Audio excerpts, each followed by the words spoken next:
A'udzubillahi minasyaitonirrajim. Bismillahirrahmanirrahim. Assalamualaikum warahmatullahi wabarakatuh. Alhamdulillahirabbil alamin wa bihi nasta'in ala umuri dunya waddin, wassalatu wassalamu ala asrafil anbiya'i wal mursalin sayyidina Muhammadin wa ala alihi wa ashabihi ajma'in.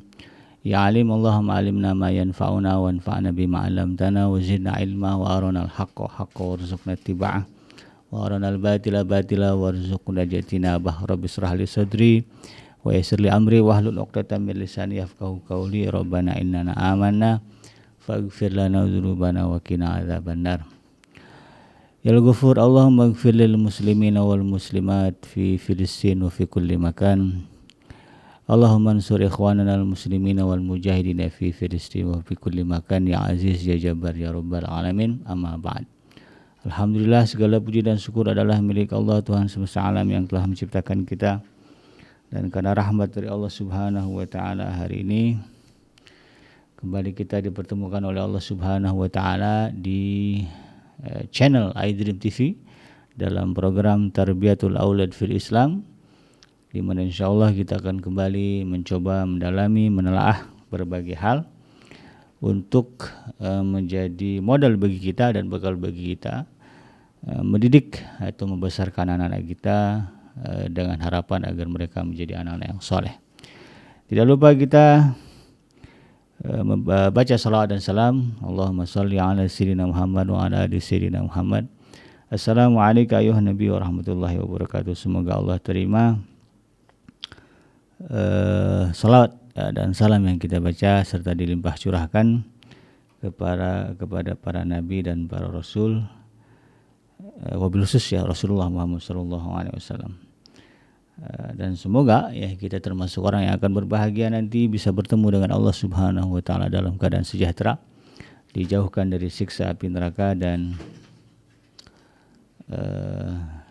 dimasukkan ke dalam jannahnya ya, dan dipertemukan dengan Rasulullah SAW di tepi sebuah telaga yang sangat indah, di bawah sebuah pohon yang sangat rindang, insyaallah. Amin ya rabbal alamin.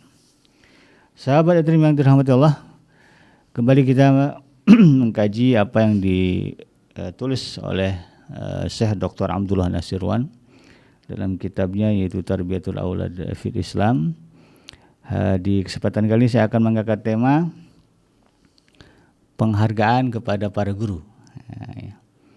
Jadi sebagaimana yang disebutkan ya pada episode sebelumnya dalam kitab Tarbiyatul Aulad fil Islam ya, bahwa para orang tua itu kan diberikan kewajiban untuk mengajar.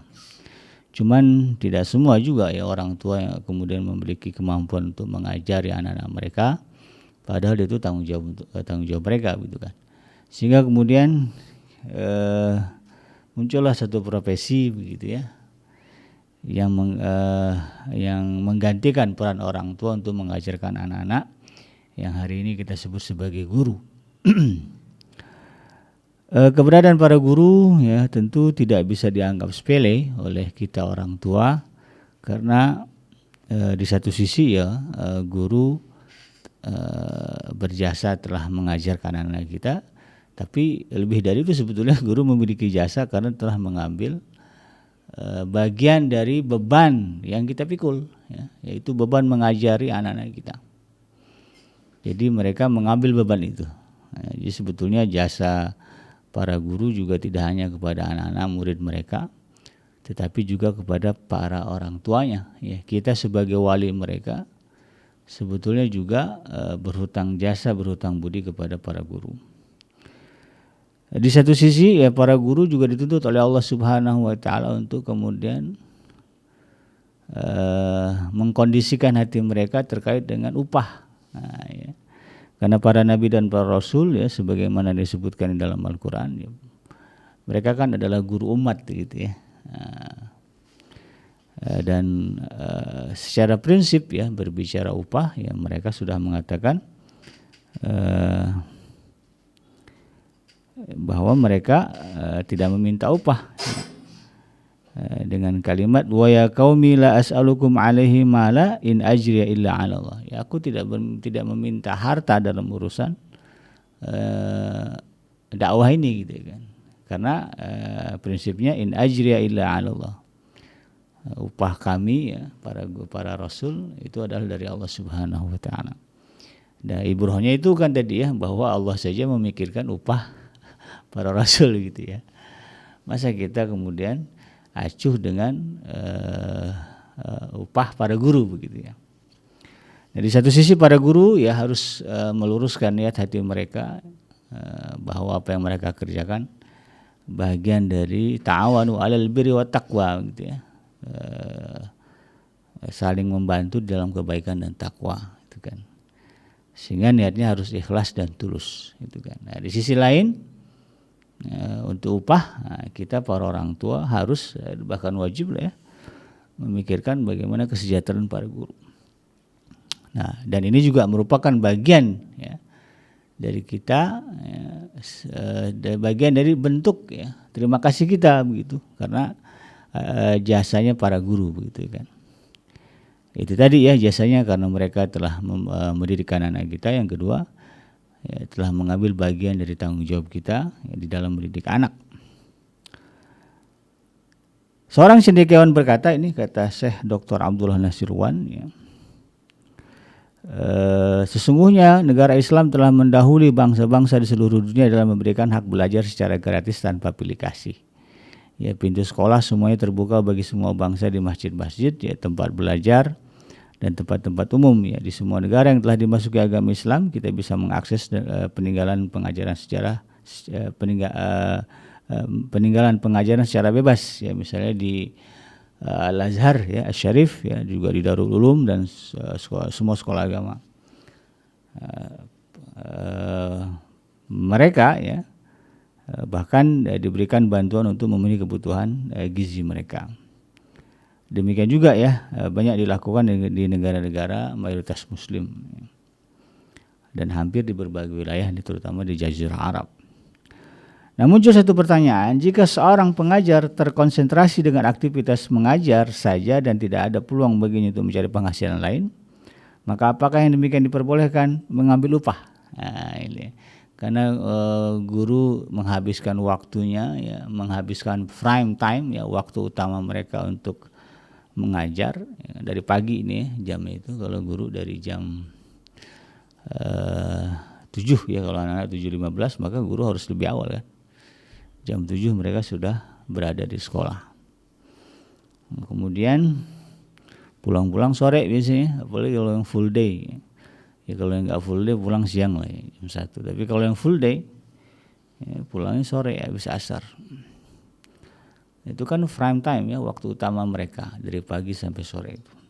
Tapi kemudian mereka gunakan untuk mengajar. Maka apakah kemudian ya, diperbolehkan ya, guru ini mengambil upah ya, dalam artian memang itu tadi kalau berbicara ikhlas itu pribadi masing-masing ya, cuma di satu sisi boleh nggak nih terbersit ya di dalam kita ya, benak di dalam benak para guru gitu kan, bahwa ini bagian dari cara kita mencari nafkah. Ya. Bahasanya kita karena saya juga guru gitu bagian dari cara kita untuk mencari nafkah atau memenuhi nafkah keluarga. Artinya menjadi guru itu bagian dari bekerja gitu. Ya, namanya bekerja ya pasti ada upah. Nah, bolehkah kemudian ya, ini andai-andai lah ya, hati kita mungkin agak ya namanya juga manusia gitu kan, kita tidak bisa menutupi berbagai bentuk rasa ya yang muncul di dalam hati. Ya, gimana kalau misalnya terbesit di pikiran kita ya, ini bagian dari cara kita mencari nafkah atau mengambil upah. Nah, itu muncul pertanyaan seperti itu begitu kan.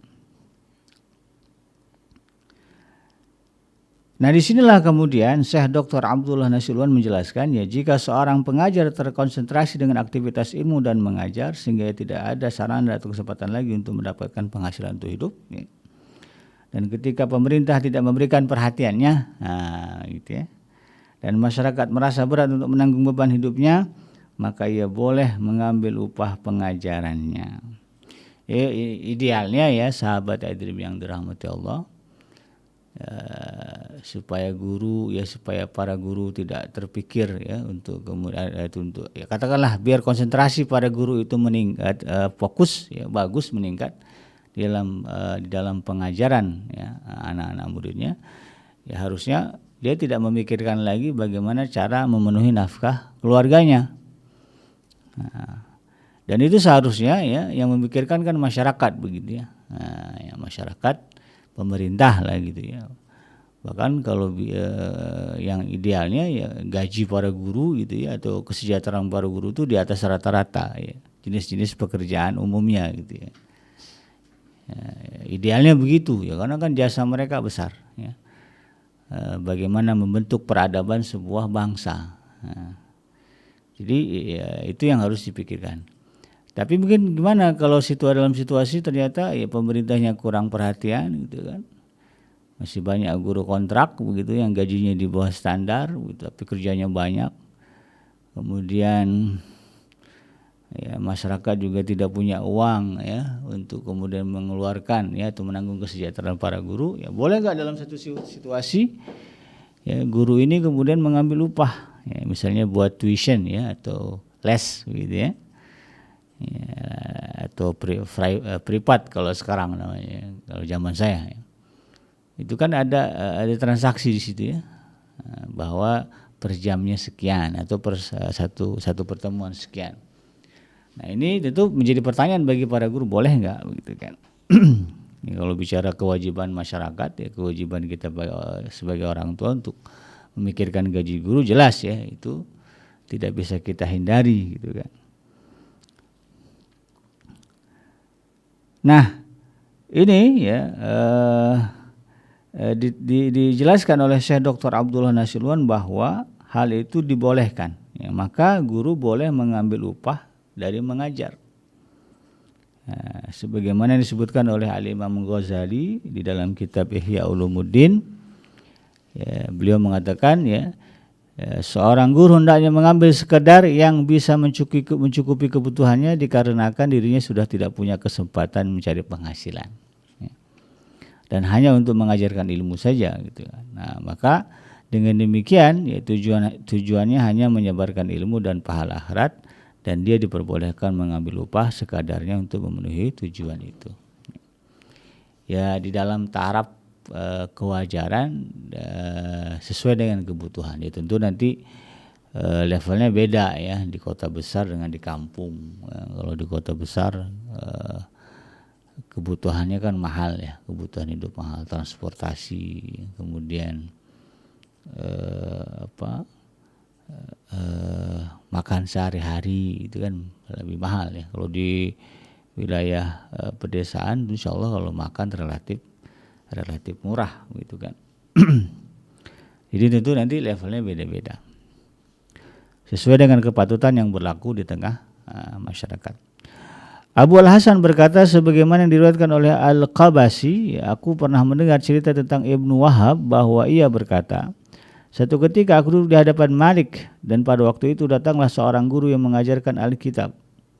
Guru itu kemudian berkata kepadanya, wahai Abu Abdillah, sesungguhnya aku ini adalah guru anak-anak kecil.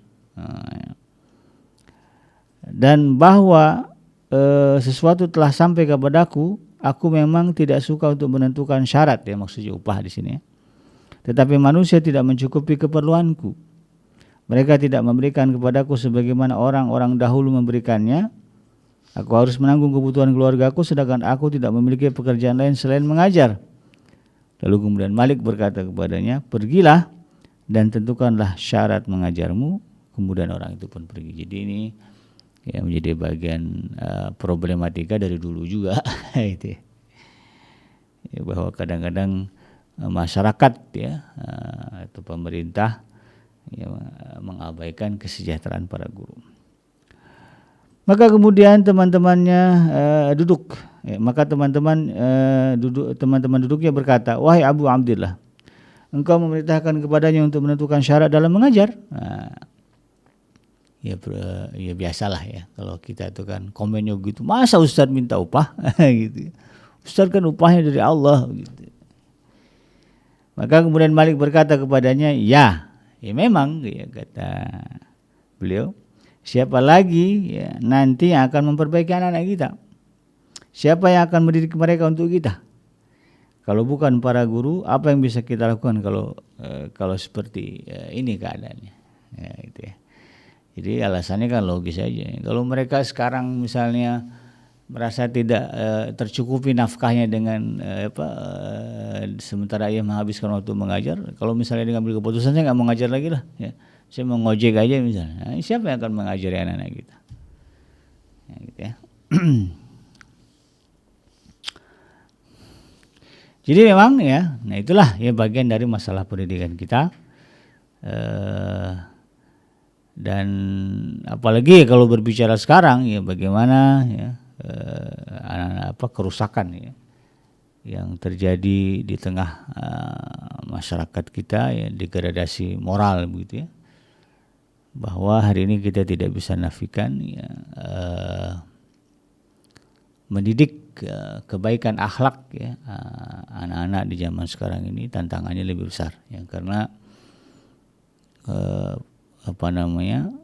mereka memiliki akses bergaul yang sangat luas ya.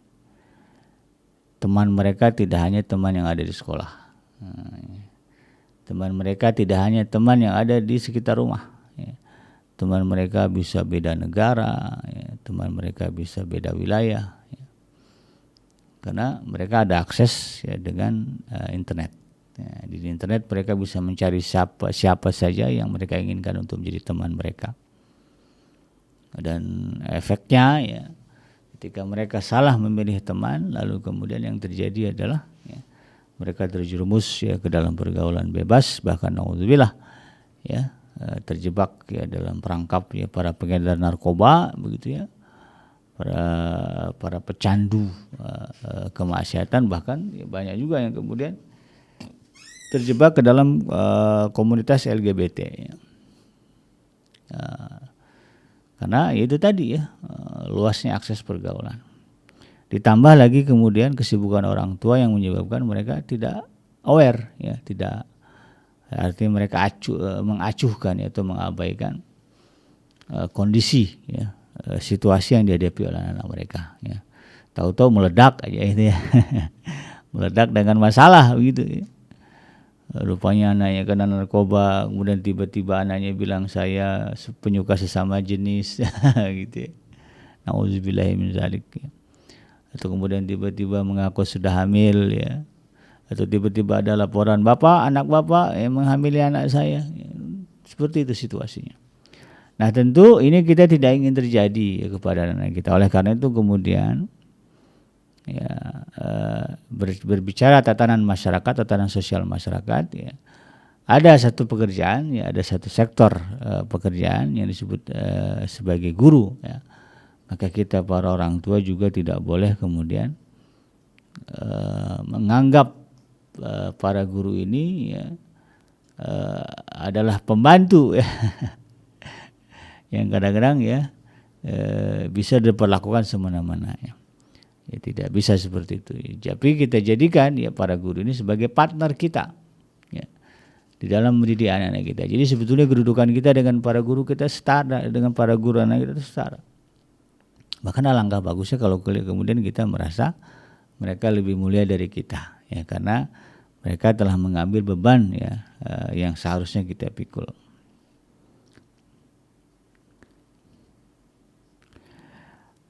Terkait dengan masalah itu tadi ya, bagaimana para guru mengambil upah ya.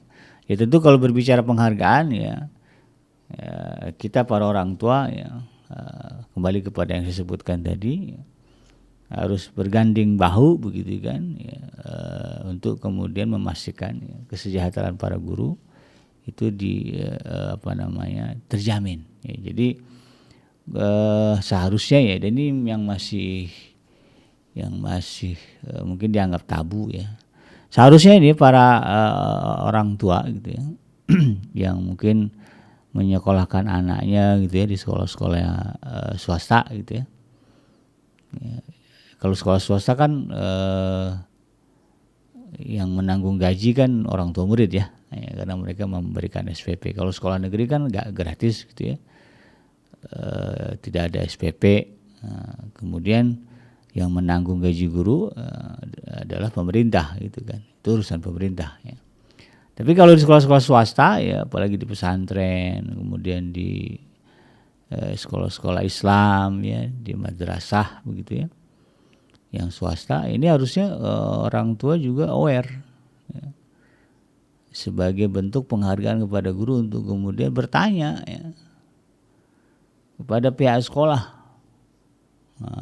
Harusnya, dan ini masih menjadi hal yang tabu di tengah masyarakat kita, sehingga kemudian banyak orang tua yang tidak menyadari, tidak mengetahui betapa sebetulnya para guru ini memiliki gaji yang di bawah standar, di bawah standar kebutuhan mereka gitu ya. Mereka sebetulnya kebutuhannya 3 juta ya, tetapi kemudian yang diperoleh ya, bulanannya ya, mungkin hanya 1.500.000 ya, setengah ya.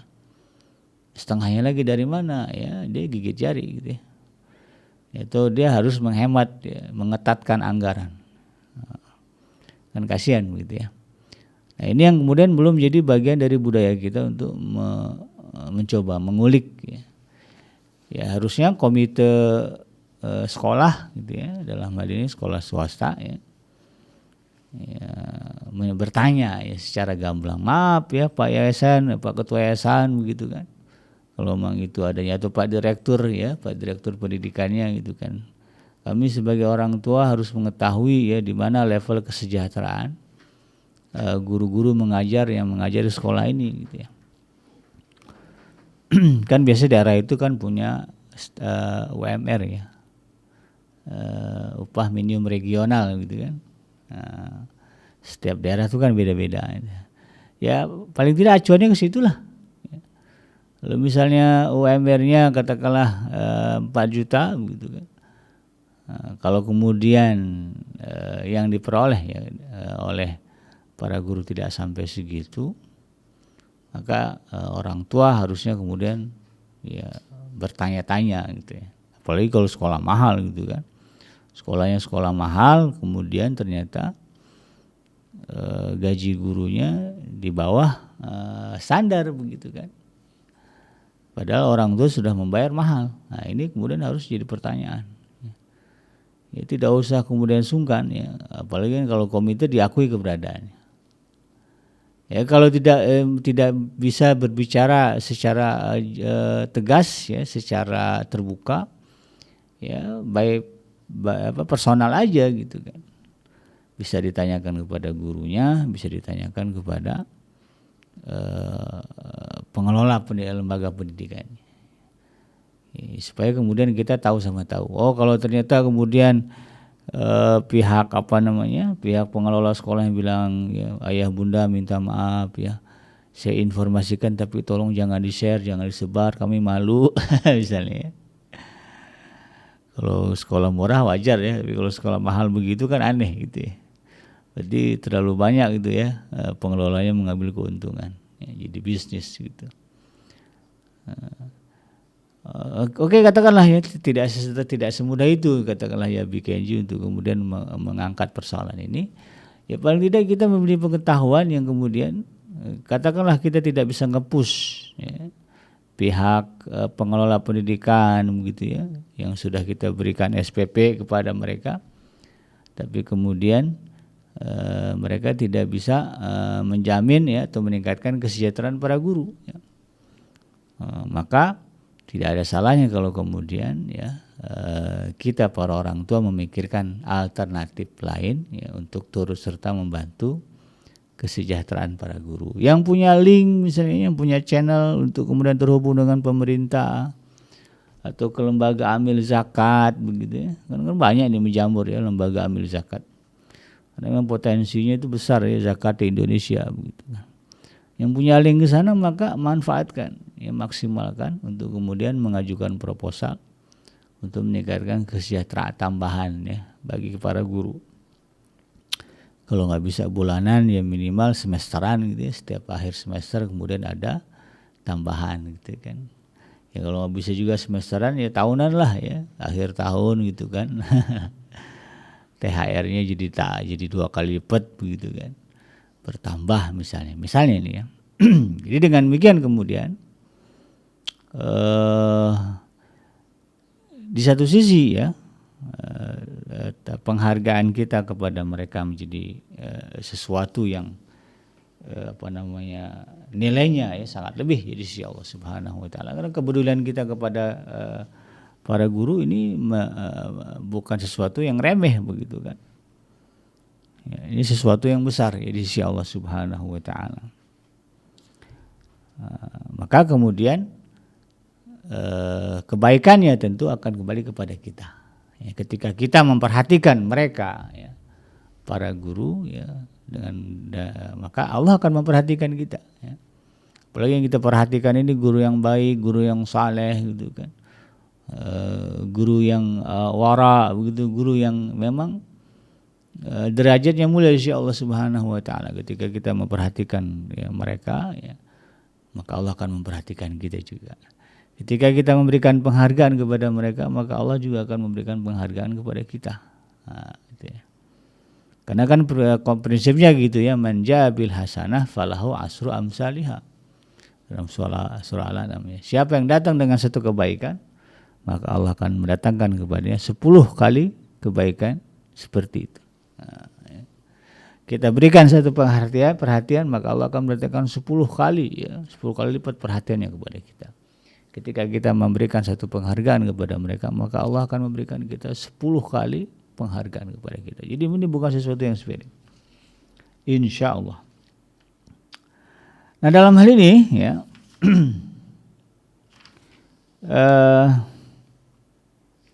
pembolehan pengambilan upah ya pengajaran ya ini mengacu kepada sebuah hadis ya, yang diriwayatkan oleh Imam Al-Bukhari ya. Jadi satu ketika ada seseorang yang datang kepada Rasulullah SAW yang mengajukan pertanyaan ya terkait itu tadi ya. Jadi ceritanya ini ada sebuah kisah yang dialami oleh para sahabat ya ketika sedang mengadakan perjalanan, ketika mereka masuk ke sebuah kampung di wilayah Arab ya. Mereka meminta kepada penduduknya untuk menjamu mereka, namun para penduduknya menolak. Kemudian tersiar berita bahwa pemuka kaum tersebut terkena sengatan ular. Begitu ya. Para sahabat ini kemudian berupaya mengobatinya. Mereka kemudian berusaha mengobatinya, ya, ketua kampung itu ya.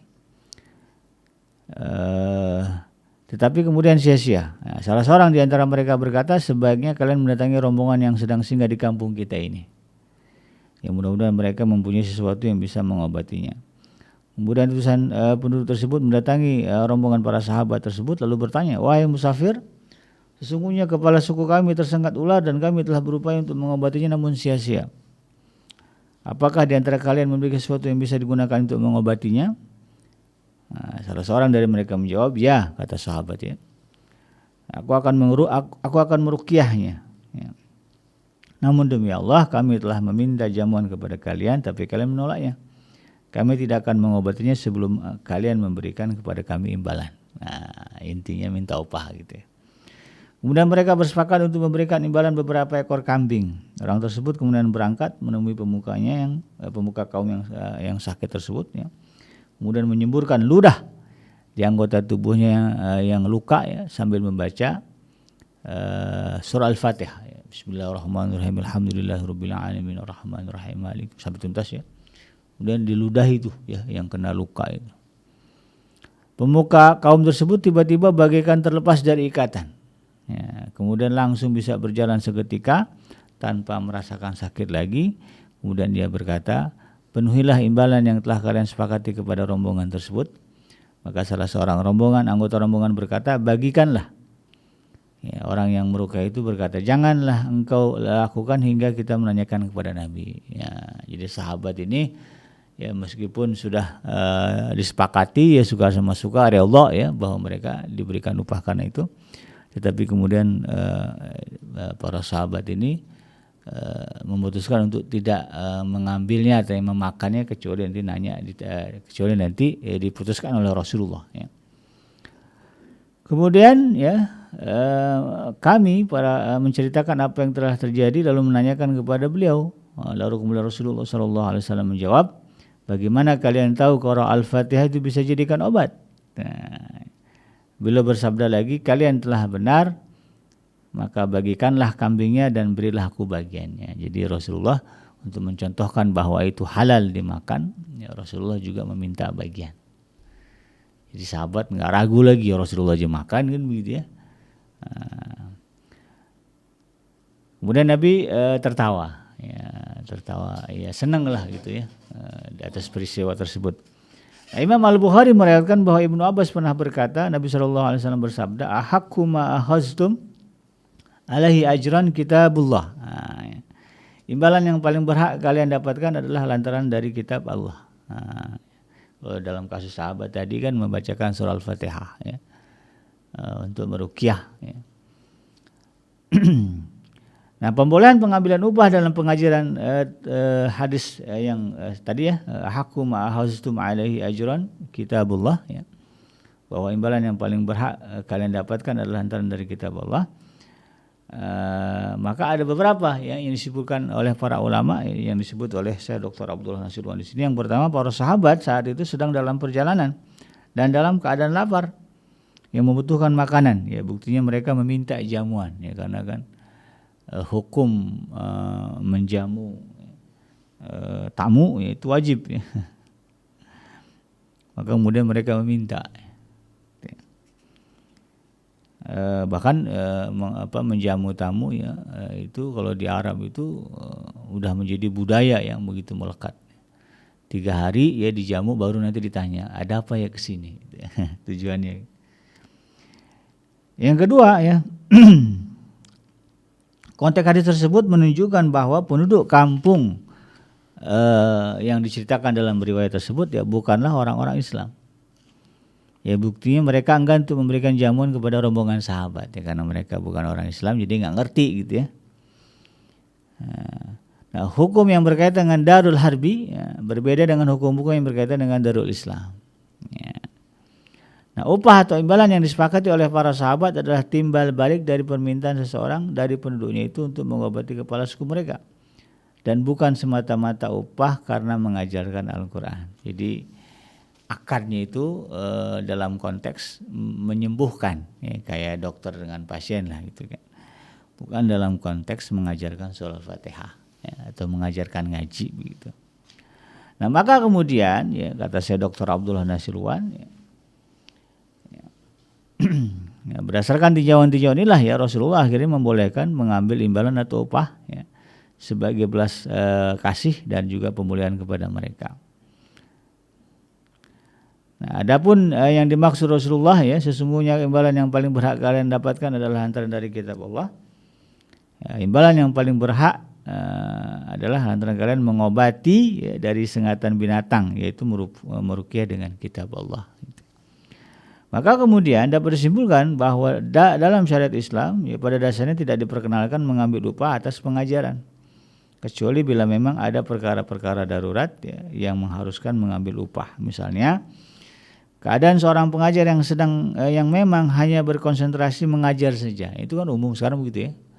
Ya guru memang pekerjaan utamanya ya mengajar, menjadi profesi begitu. Ya, dan mereka tidak memiliki mata pencaharian selain itu. Gitu ya. Atau keadaan anak-anak yang menuntut orang tua mencarikan pendidik yang bisa menjaga mereka dari bahaya penyimpangan akidah dan kekafiran, ya, serta membimbing mereka di atas dasar-dasar agama Islam. Dan menjadikan pendidikan yang utama ya, dengan tinjauan-tinjauan ini maka syariat Islam membolehkan untuk mengambil upah pengajaran, baik pengajaran tersebut pada bidang ilmu agama maupun juga pada bidang pengajaran umum. Nah, jadi itulah ya kesimpulan yang diambil oleh Syekh Dr. Abdullah Nasirwan terkait dengan sisi ya para guru dalam konteks mengambil upah di dalam pengajaran. Dan di satu sisi lagi ya kita para orang tua kemudian harus memahami dan menyadari bagaimana kita memberikan reward ya atau award ya, penghargaan ya kepada para guru karena jasa-jasa yang telah mereka berikan ya kepada kita. Mudah-mudahan ini menjadi pelajaran ya bagi kita untuk kemudian bisa lebih meningkatkan ya kepedulian kita kepada para guru ya yang mendidik anak-anak kita ya.